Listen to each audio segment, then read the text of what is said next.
Hi friends, welcome to Samriya channel, the 50 Hindi reality show episode 46 பாத்தீங்கன்னா விரிவான பார்வை பார்த்திடலாம். Episode start ஆகும்போது ஃபைசு ரஜத் கிட்ட சொல்லிட்டு இருக்காரு இந்த மாதிரி நான் வந்து ஆக்சுவலி வந்து திவ்யாக்கு ஓட் போடலாம்னு இருந்தேன். பட் நீங்க தான் வந்து பிரின்ஸ் ஓட் போட சொல்லிட்டீங்க. அதனால நான் டீம் முடிவுக்காக பிரின்ஸ்க்கு ஓட் பண்ணிட்டேன். பட் ஃபர்ஸ்ட் டைமா நான் திவ்யா கிட்ட போயிட்டு பொய் சொல்லிட்டேன். நான் வந்துட்டு இது வரைக்கும் யாருக்குமே பொய் சொன்னது கிடையாது. பட் இந்த தடவை வந்துட்டு இந்த கேம்ல நான் பொய் சொல்லிட்டேன். ஸோ கேம் விளையாடணும்னா எனக்கு டிக்னிட்டியோட விளையாடணும். இந்த மாதிரி மாத்தி பேசி விளையாடக்கூடாது. நான் என்ன பண்ணேனோ அதுதான் நான் சொல்லணும். ஸோ எனக்கு வந்து டிக்னிட்டியோட விளையாடுறது தான் முக்கியம். அதனால என்ன இந்த மாதிரி செய்ய வைக்காதீங்க நெக்ஸ்ட் டைம்னு சொன்னது ரஜத் சொல்றாரு. இங்க பாரு, நான் இது செய்ய வச்சதுக்கு காரணம் வந்துட்டு யுவிகா வந்து ஒரு 2 தடவை கட்டாரியாக்காக ஓட் பண்ணியிருக்காங்க. அதனாலதான் வந்துட்டு நான் யுவிகாக்காக தான் வந்துட்டு நான் வந்து பிரின்ஸ்க்கு ஓட் பண்ண சொன்னேனே தவிர வேற எந்த ரீசனுக்காகவுமே கிடையாது. இது பண்றது மூலமா நாளைக்கு நீ வந்து டேஞ்சர் ஜோன்ல இருந்தாலும், அதாவது ஃபைசு டேஞ்சர் ஜோன்ல இருந்தாலும் நான் போய் யுவிகா கிட்ட கேட்க முடியும். உங்களுக்காக அவங்க ஓட் பண்ணாங்க, சோ எனக்கு வந்து ஓட்ஸ் கொடுங்க அப்படின்னு சொல்லி நான் கேட்க முடியும் அப்படின்ற மாதிரி ரஜத் சொல்றாரு. சோ நாளை பின்ன வந்துட்டு நம்ம ஃபைசு நம்ம டீம்ல இருக்கிறவங்களை காப்பாத்துறதுக்கும் அவங்க வந்து ஓட் பண்ணுவாங்க அப்படின்ற மாதிரி ரஜத் சொல்லி ஃபைசு வந்து சமாதானப்படுத்துறாரு. அதுக்கப்புறம் பாத்தீங்கன்னா நேஹல் அங்க மனிஷா கிட்ட எல்லாம் சொல்லிட்டு இருக்காங்க. அதாவது நேற்று வந்து கேர்ள்ஸ் டீம் பண்ணலாம்னு சொல்லிட்டு அதுல பேக் அவுட் ஆயிட்டாங்கல்ல மனிஷாவும் அர்ச்சனாவும். சோ நேஹல் வந்து தான் எப்படிப்பட்ட லீடர் அப்படின்னு சொல்லி காமிச்சிட்டு இருக்காங்க. நான் ஒரு கேம் விளையாடும் போது கூட பாத்தீங்கன்னா அந்த சேர் டாஸ்க்ல என்னோட டீம் பிளேயர்ஸ் எல்லாத்தையும் கொண்டு வந்து சேர்ல உட்கார வச்சுட்டு நான் சேர் இல்லாம தான் நின்னேன். சோ அப்படிப்பட்ட லீடர் நானு. நீங்க வந்து இப்படி பேக் அடிக்காதீங்க. லாஸ்ட் மினிட்ல ஒண்ணு பண்ணணும்னு நினைச்சோம்னா அதை பண்ணணும் அப்படின்ற மாதிரி அர்ச்சனா மனிஷா கிட்ட நேஹல் சொல்லிட்டு இருக்காங்க. இந்த சைட் பாத்தீங்கன்னா நேஹல் பேசுறத ரஜத் வந்து மார்க் பண்ணி பேசிட்டு இருக்காரு. அதாவது வந்து மார்க்கிங் இன் தி சென்ஸ் அவங்க பேசுறத வேற மாதிரி இவர் இமிட்டேட் பண்ணி பேசிட்டு இருக்காரு. அடுத்து கிருஷ்ணா வந்துட்டு ஷிவ் கிட்ட சொல்லிட்டு இருக்காங்க. நான் வந்துட்டு இந்த ஸ்கூல்ல எல்லாம் ஃபீல் பண்ணுவாங்க தெரியுமா, ஃப்ரெண்ட்ஸ் எல்லாம் விட்டுட்டு போயிட்டா ஒரு மாதிரி லோன்லியா ஃபீல் பண்ணுவாங்கல்ல, அந்த மாதிரி எனக்கு ஃபீலிங் இருக்கு. ஒரு மாதிரி லோன்லி ஃபீலிங் இருக்கு. என்ன லெஃப்ட் அவுட் மாதிரி நான் ஃபீல் பண்றேன். என்ன தனியா விட்டுட்ட மாதிரி நான் ஃபீல் பண்றேன் அப்படின்னு சொல்லிட்டு அதுக்கு ஷிவ் வந்து சொல்றாரு, நீ இங்க வந்து விளையாடலாமே அப்படின்னு சொல்லிட்டு. அப்ப கிருஷ்ணா சொல்றாங்க, இல்ல அருஷி இருக்கிற டீம்னால வந்துட்டு எனக்கு ஒரு மாதிரி பேட் வைபா இருக்கு. அருஷியோட சேர்ந்து எனக்கு விளையாடவே பிடிக்கல. எனக்கு ஒரு மாதிரி நெகட்டிவ் வைபா இருக்கு அங்க வந்தா. அதனாலதான் வந்துட்டு நான் அங்க வர்றது கிடையாது. எனக்கு பிடிக்கல அப்படின்ற மாதிரி சொல்றாங்க. சொல்லிட்டு அழவும் ஆரம்பிச்சிடுறாங்க. அப்புறம் பாத்தீங்கன்னா பிரின்ஸ் வந்து கிருஷ்ணா அழுறத பார்த்து ஹக் பண்ணி கன்சோல் பண்றாரு. பிரின்ஸ் வந்து ரிதி கிட்ட நான் உன்னை டேஞ்சர் ஜோன் போட்டேனே அதை நினைச்சு நீ ஃபீல் பண்றியா, ரொம்ப பேடா ஃபீல் பண்றியா அப்படின்னு கேட்கும் பொழுது ரிதி வந்து எதுவுமே சொல்லாம நகர பாக்குறாங்க. அப்போ சிவத் வந்து நான் போட்டதுக்கு காரணம் ஆல்ரெடி வந்து பிரின்ஸ் டேஞ்சர் ஜோன்ல இருக்காரு. அடுத்து நானும் டேஞ்சர் ஜோன்ல வந்துட்டா சிவத்துக்கு கண்டிப்பா எனக்கு பிடிக்காதுன்னு தெரியும். அதனால என்னை வந்து எலிமினேட் பண்ணி அமிச்சாதான் அமிச்சிருவாங்க. அட்லீஸ்ட் நான் வெளியில வந்தாலும் உனக்கு வந்து ஓட்ஸ் சேகரிக்க முடியும். அந்த ஒரு ரீசனுக்காக தான் நான் வந்து ஒரு டேஞ்சர் ஜோன்ல போட்டேன். நீ வந்து உன்னை டேஞ்சர் ஜோன்ல போடும்பொழுது நான் சந்தோஷமா ஃபீல் பண்ணிருப்பேன்னு நினைக்கிறியா? கிடையாது. சோ இதுதான் வந்து காரணம். அதுக்காக தான் நான் பண்ணேன் அப்படின்ற மாதிரி சிவத் அவர் தரப்பு நியாயங்களை எக்ஸ்பிளைன் பண்ணிட்டு இருக்காரு. ரஜித் வந்து நேஹல் கிட்ட சொல்லிட்டு இருக்காரு, நல்லா நீ விளையாடு, அந்த டீமுக்கு வந்து விளையாடு அப்படின்ற மாதிரி நேஹலை கேட்டுட்டு இருக்காரு. அது மட்டும் இல்லாம எனக்கு அர்ச்சனாவை சுத்தமா பிடிக்காது, அந்த உண்மையா நான் உங்ககிட்ட சொல்லிக்கிறேன் அப்படின்ற மாதிரி ரஜித் நேஹல் கிட்ட ஷேர் பண்ணிட்டு இருக்காரு. அடுத்து ஹமத் வந்து நேஹலை வந்து பார்த்து நாகேன் அப்படின்னு சொன்னதை நினைச்சு விக்ராந்த் காக்கா அவங்க எல்லாம் கிண்டல் பண்ணி சிரிச்சிட்டு இருக்காங்க. டக்குன்னு அவன் சொல்லிட்டான் நாகின்னு சொல்லிட்டு நேஹலை அப்படின்ற மாதிரி விக்ராந்த் அவங்க எல்லாம் வந்து ஃபன் பண்ணி சிரிச்சிட்டு இருக்காங்க. இந்த பக்கம் மனிஷா வந்து அர்ச்சனா கிட்ட சொல்லிட்டு இருக்காங்க, அர்ச்சனா நீ கோவமா இருக்கேன்னு எனக்கு நல்லாவே தெரியுது. பட் கோவப்படுறதுக்கு இது டைம் கிடையாது. நம்ம வந்து ஆல்மோஸ்ட் வந்து எண்ட்ல இருக்கிறோம், ஷோட எண்ட்ல இருக்கோம். சோ இந்த டைம் நீ கோவப்பட்டனா யாருக்கும் உனக்கு பிடிக்காம போயிடும். அதுவே வந்து நீ வெளியில போக வேண்டியதாயிடும். சோ அதனால கோவத்தை கண்ட்ரோல் பண்ணிட்டு எல்லாருக்கூடயும் ஃப்ரெண்ட்லியா இரு அப்படின்ற மாதிரி மனிஷா அர்ச்சனாக்கு ஒரு நல்ல அட்வைஸ் கொடுக்குறாங்க. எல்லாருமே லிவிங் ஏரியால உட்காந்துருக்காங்க. அப்ப அர்ச்சனா வந்து பிரின்ஸ பார்த்து சொல்றாங்க, நீங்க வந்து எல்லாரோட ஹார்ட்ஸையும் வின் பண்ணிட்டீங்க நேத்து அப்படின்ற மாதிரி. அப்போ ஃபைசு சொல்றாரு அர்ச்சனா கிட்ட, நீ எப்பவுமே இந்த பக்கம் விளையாடுற, பட் அவங்களதான் வந்து புகழ்ந்து பேசுற, அந்த பக்கம் இருக்கிற ஆளுங்களை தான் உனக்கு ரொம்ப பிடிச்சிருக்கு அப்படின்னு. அப்ப ரஜத் சொல்றாரு, இதுல இருந்து நீ அவங்களோடய விளையாடு, அதாவது பிரின்ஸ் டீமோடய விளையாடு அப்படின்ற மாதிரி ரஜத் சொல்றாரு. லக்ஷய் சொல்றாரு அர்ச்சனா கிட்ட, உனக்கு ஒண்ணுமே தெரியாது சண்டை போடுறதை தவிர, நீ என்கிட்ட இருந்து கண்டென்ட் எடுக்க தான் வந்திருக்க அப்படின்ற மாதிரி. அப்போ அர்ச்சனா சொல்றாங்க, வெளியில போய் பாரு யார் யாருக்கிட்ட இருந்து கண்டென்ட் எடுத்திருக்கா அப்படின்னு சொல்லிட்டு, யாரு கண்டென்ட் குயின்னு உனக்கு தெரியும் அப்படின்ற மாதிரி அர்ச்சனா சொல்றாங்க. அர்ச்சனா ஃபைசுவையும் பார்த்து சொல்றாங்க, ஃபைசு நீ வந்துட்டு நிறைய விஷயம் உனக்கு புரிய மாட்டேங்குது, தெரிய மாட்டேங்குது, அதனாலதான் நீ வந்து லீடரா இல்ல அப்படின்ற மாதிரி. அப்போ வந்து ஃபைசு சொல்றாரு, இங்க யாருமே லீடர் அப்படிலாம் கிடையாது. அவனுக்கு ஒரு விஷயம் நல்லா தெரியும், ரஞ்சித்துக்கு கால்குலேஷன் நல்லா வரும். சோ எனக்கு பெர்ஃபார்மன்ஸ் நல்லா வரும். சோ ஒருத்தருக்கு ஒரு அட்வான்டேஜ் இருக்கு. சோ அது மாதிரி நாங்க இருந்துக்கிறோம். சோ இங்க எல்லாருமே ஈக்குவல் தான், யாரும் வந்து லீடர்லாம் கிடையாது அப்படின்னு ஃபைசு சொல்லிட்டு இருக்காரு. ஃபைசு நீ வந்து ஒரு ஸ்டாண்ட் எடுக்க மாட்டேங்கிற, யாருக்காகவும் பேச மாட்டேங்கிற அப்படின்ற மாதிரி. அப்போ ஃபைசு சொல்றாங்க, எனக்கு வந்து தப்புன்னு தெரிஞ்சவங்க நான் சண்டை போடணும். எனக்கு தப்புனே தெரியாத விஷயத்துக்காக ஜஸ்ட் பிகாஸ் நீ சொல்றேன்றதுக்காக நான் சண்டை போட முடியாது அப்படின்னு சொல்றாரு. லயன் வந்துட்டு லயன் கிரேசி கேம் விளையாட போறோம். ஸோ ரஜத் அண்ட் பிரின்ஸ் வந்து கேப்டன் அப்படின்னு சொல்லிட்டு போயிடுறாரு. பிரின்ஸ் கிட்ட கேட்கிறாரு லயன், பெர்ஃபார்மன்ஸே கிடையாது பட் ஸ்டில் வந்து சப்போர்ட் வச்சு இவ்வளவு தூரம் வந்திருக்காங்க நீ நினைக்கிற அப்படின்னு சொல்லிட்டு கேட்கும்பொழுது பிரின்ஸ் வந்து கட்டாரியா நேம் சொல்றாரு. அண்ட் ரஜத் பாத்தீங்கன்னா ஷிவ் நேம சொல்றாரு.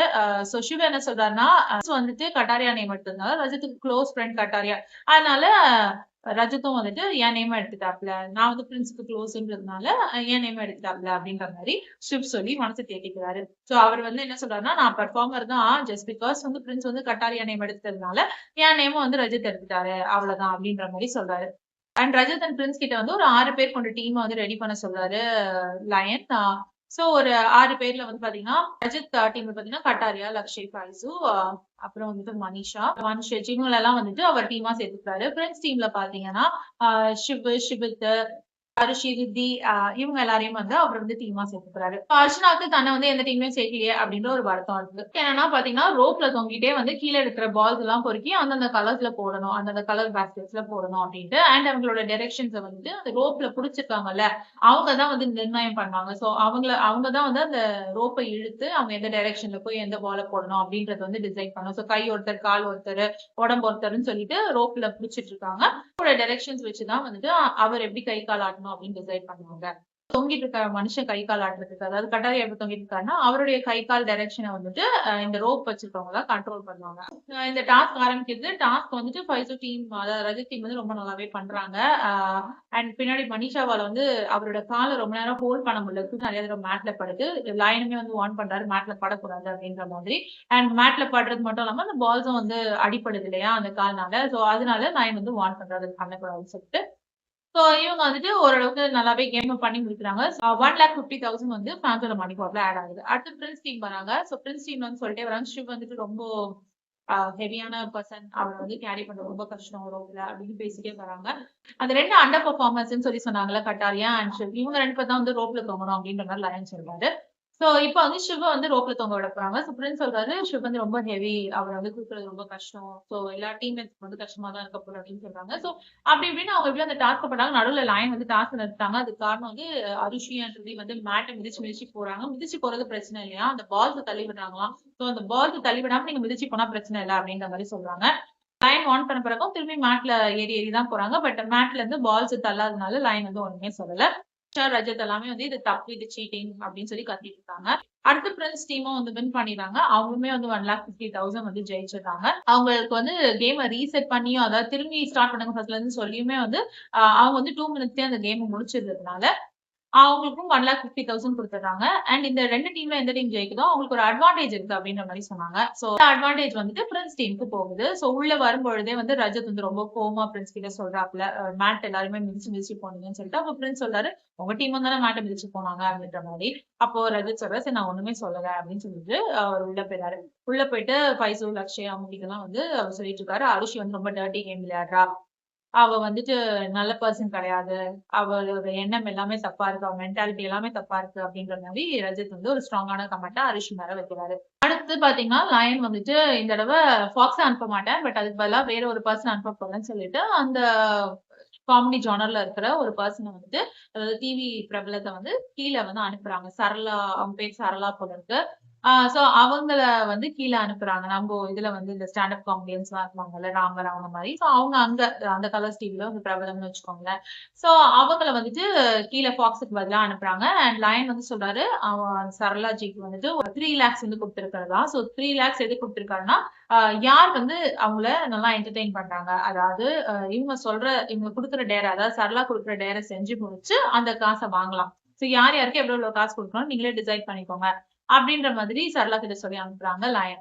சோ கீழே போன உடனே சரளாவை பார்த்தோன்னே கண்டஸ்டன்ஸ் எல்லாம் பயங்கர ஹாப்பி. இந்த மாதிரியான ஒரு ஸ்ட்ரெஸ்ஸான டைம்ல வந்து இவங்களை பாக்குறது ரொம்ப ஜாலியா இருக்குன்னு கிருஷ்ணா எல்லாம் சொல்றாங்க. சோ இந்த மாதிரி ஸ்ட்ரெஸ் பஸ்டர் நடுவுல தேவைதான் அப்படின்னு சொல்லிட்டு இருக்காங்க எல்லா கண்டஸ்டன்ஸும். சோ சரளா வந்துட்டு நல்லா ஃபன் பண்றாங்க. பிரின்ஸ கலாய்க்கிறாங்க. அதுக்கப்புறம் வந்து ரிதி வந்து ஷாருக் கான் நடிச்சிருக்காங்க போல இருக்கு. சோ ஷாருக் கானோட நடிச்சுட்டு இப்ப பாத்தீங்கன்னா ஒரே வீட்டுல நீங்க கட்டாரியாவோட இவ்வளவு நாள் சேர்ந்து ஒரு ப்ரோக்ராம் பண்றீங்க அப்படின்னு சொல்லிட்டு சொல்றாங்க. அப்ப ரிதி சொல்றாங்க இந்த ரோஸ் எனக்கா இல்ல கட்டாரியாக்குறான்னு தெரியல, சரி பரவாயில்ல இருக்கட்டும் அப்படின்ற மாதிரி சொல்றாங்க. ஜாலியா இருக்கு அப்படின்ற மாதிரி சொல்றாங்க. அடுத்து பாத்தீங்கன்னா பிரின்ஸ கலாய்க்கிறாங்க. அதாவது பிரின்ஸ வந்து சரளா கலாய்க்கிறாங்க. என்னோட பாட்டி கூட வந்து 5 ரியாலிட்டி ஷோல நீங்க வின் பண்ணியிருக்கீங்க அப்படின்றத ஞாபகம் வச்சிருக்காங்க அப்படின்ற மாதிரி கலாய்க்கிறாங்க சரளா. அதுக்கு ரீசன் என்னன்னா பிரின்ஸ் வந்து ஒரு நாளைக்கு ஒரு 5 தடவையாவது வந்து நான் வந்து 5 ஷோ வின் பண்ணியிருக்கேன் ரியாலிட்டி ஷோன்னு சொல்லி பதிவு பண்றாராம். சோ அந்த பதிவின் நிமித்தம் வந்து என்னோட பாட்டிக்கு கூட ஞாபகமா இருக்கு. நீங்க 5 ரியாலிட்டி ஷோ வின் பண்ணியிருக்கீங்க அப்படின்னு சொல்லிட்டு 5 ரியாலிட்டி ஷோல பரவாயில்ல கிரேட் திங் தான். பிரின்ஸ் வந்துட்டு 5 ரியாலிட்டி ஷோ வின் பண்ணிருக்கான். பிரின்ஸ கலாய்ச்சிட்டு அப்புறம் பிரின்ஸ் வந்துட்டு இந்த ஷோ முடிஞ்ச உடனே ஃபேமிலி ட்ரிப் போவாரு. யூவிகாவும் பிரின்ஸும் அம்மா அப்பா, சிவித் வந்து அவங்க பையன் அப்படி இப்படின்னு கிண்டல் பண்ணிட்டு இருந்தாங்க சரளாஜி. அதுக்கப்புறம் டங் ட்விஸ்டர் ஒண்ணு கொடுத்தாங்க கிருஷ்ணாக்கு ஹிந்தில. சோ கிருஷ்ணா வந்து அதை ட்ரை தான் பண்ணாங்க. அவங்களுக்கு ஒழுங்கா வரலனாலும் ட்ரை பண்ணாங்க. சோ ட்ரை பண்ணதுக்கே வந்து 50,000 வச்சுக்கோ அப்படின்னு சொல்லி கொடுத்துட்டாங்க. அடுத்து ரிதிக்கு ஒரு டங் ட்விஸ்டர் கொடுத்தாங்க. அப்புறம் பாத்தீங்கன்னா நேஹலுக்கு ஒரு டங் ட்விஸ்டர் கொடுத்தாங்க. அது எல்லாருமே சொல்லி அவங்கவுங்க 50,000 வாங்கினாங்க. அப்புறம் அர்ச்சனா ஒரு சாங் பாட சொன்னாங்க. அர்ச்சனாக்கு ஒரு 25,000 கொடுத்தாங்க. கட்டாரியாவுக்கும் வந்து ஒரு இங்கிலீஷ் டங் ட்விஸ்டர் கொடுத்தாங்க. சோ கட்டாரியாவும் வந்துட்டு ஒரு 25,000 வாங்கினாரு. அப்புறம் ஃபைசு வந்து டான்ஸ் ஆட சொன்னாங்க. அதிஷியோட நீங்க ஆடின அதே டான்ஸ் ஏன் கூட ஆடணும்னு சொல்லி ஃபைசு வந்து தூக்கிட்டாங்க Sarala. So it was all fun அப்படின்ற மாதிரி ஃபைசு சொல்லியிருந்தா. சோ ஃபைசுக்கும் 50,000 கிடைச்சது. சோ கடைசியா வந்து ரஜத்தையுமே வந்து டான்ஸ் ஆட சொல்லி சொன்னாங்க. சோ ரஜத்தை கூப்பிடுறதுக்கு முன்னாடி பிரின்ஸ்க்கும் ரஜித்துக்கும் இருக்கிற அந்த சீக்ரெட் ஃப்ரெண்ட்ஷிப்பை பத்தியும் பேசி அதையும் போட்டு உடைச்சாங்க. அதுக்கு எல்லா டீமே வந்து வரவேற்றது. ஆமா இவங்க 2 பேருக்குள்ள என்னமோ இருக்கு, இவங்களுக்குள்ள ஒரு ஃப்ரெண்ட்ஷிப் இருக்கு கண்டிப்பா அப்படின்னு சொல்லி எல்லா கண்டஸ்டன்ஸும் வந்து அதை கை தட்டி அந்த கமெண்ட்டை வரவேற்றாங்க.